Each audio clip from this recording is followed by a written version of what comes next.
হযরত জাবের রাদিয়াল্লাহু তাআলা হতে বর্ণিত আছে যে রাসূলুল্লাহ সাল্লাল্লাহু আলাইহি সাল্লাম ইরশাদ করিয়াছেন, যে ব্যক্তি আযান শুনিয়া এই দোয়া পড়িবে,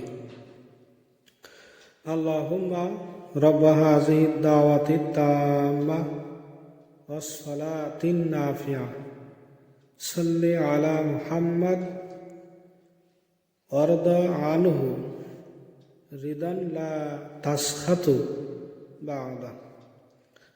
আল্লাহ তাআলা তাহার দোয়া কবুল করিবেন।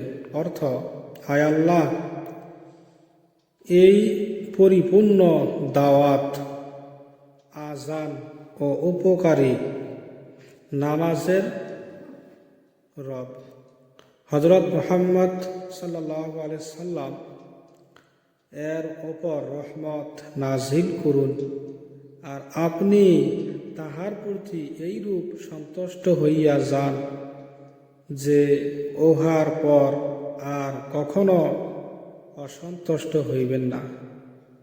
মুসনাদে আহমদ। হযরত আনাস ইবনে মালিক রাদিয়াল্লাহু তাআলা হতে বর্ণিত আছে যে রাসূলুল্লাহ সাল্লাল্লাহু আলাইহি সাল্লাম ইরশাদ করিয়াছেন, আযান ও ইকামতের পরবর্তী সময়ে দোয়া রদ হয় না, অর্থাৎ কবুল হইয়া যায়।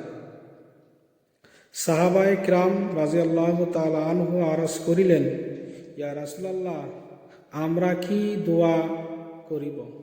তিনি ইরশাদ করিলেন, আল্লাহ তাআলার নিকট দুনিয়া ও আখিরাতের আফিয়াত অর্থাৎ নিরাপত্তা চাও। তিরমিজি। আল্লাহ নবী বলছে যে তোমরা কি দোয়া করবা? তোমরা দুনিয়া নিরাপত্তা চাও এবং আখিরাতের নিরাপত্তা চাও। আল্লাহ পাক আমাদের সকলকে এই হাদিস মাইনা আমল করার জন্য তৌফিক দান করুক।